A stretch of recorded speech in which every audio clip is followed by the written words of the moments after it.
भगवान को 16 कला संपन्न बोलते हैं। ये 16 कलाएं क्या हैं? 16 कला क्या है भाई, कोई बताओ एक बार। ये 14 या 32 क्यों नहीं? चांद को देखते हो हर रोज, महीने में 30 तिथियां होती हैं, 15 अंधेरे की होती हैं, 15 चांदन की होती हैं।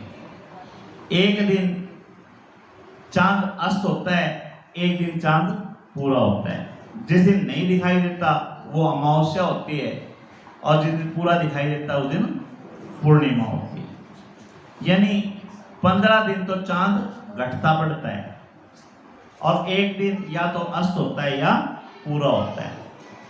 चांद की 16 कलाएं कही जाती हैं, इसलिए भगवान को 16 कला संपन्न कहा जाता है। यानी परमात्मा को भूत भविष्य सब कुछ पहले से पता था। भगवान राम का जब अवतार आया तो मर्यादा पुरुषोत्तम कहलाए हैं। मनुष्य की जो मर्यादाएं होती हैं उन मर्यादाओं के अंदर रहे हैं। उन्होंने कहीं ये दिखाने की कोशिश नहीं की कि मैं परमात्मा हूं। और यहाँ मेरे परमात्मा ने हर कदम पे ये इशारा दिया है कि भाई मैं भगवान हूं। हर कदम पे उनको इशारा दिया है। ऐसी एक कथा मुचुकुंद की आती है।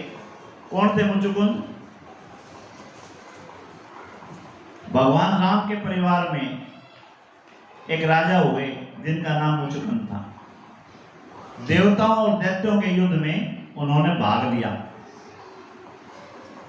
और लंबी थकान के बाद परमात्मा से आशीर्वाद मांगा कि मेरे को थकान होगी बहुत ज्यादा, मेरे को आप वरदान दो कि मैं अपनी नींद पूरी कर सकूं, और मेरी नींद के बीच में कोई भी अगर विघ्न डाले तो वो भस्म हो जाए।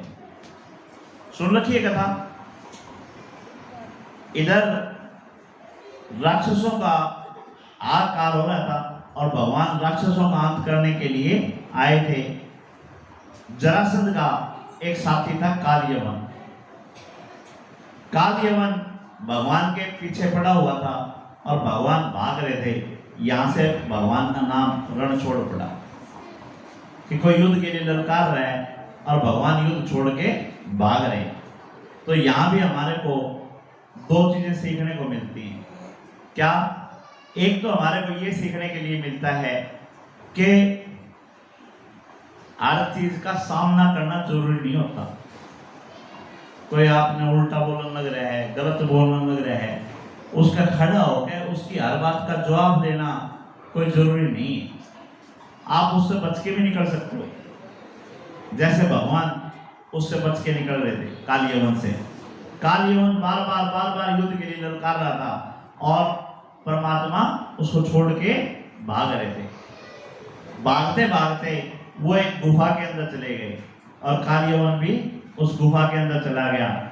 भगवान को पता था इसका अंत कैसे होना है, और परमात्मा मेरे कभी भी जो प्रकृति है उसके बीच में नहीं आए। जिसकी जो नियति है, नियति के बीच में आए नहीं। उन्होंने अपना पीतांबर, पीला वस्त्र मुचुकुंद, सोए हुए मुचुकुंद के ऊपर डाल दिया और स्वयं छिप गए। कालयवन जब पीछे आया तो उसने देखा कि तेरे को भगा दौड़ा के लिए गुफा के अंदर आके सो रहा है, उसकी तरफ से तो भगवान ही सो रहे। कालयवन ने उनको लात मारने शुरू कर दी कि भगोड़े खड़ा हो और युद्ध कर। और जैसे ही मुचुकुंद खड़े हुए, उनको वरदान था कि जिसके ऊपर भी उनकी दृष्टि पड़े वो भस्म हो जाए।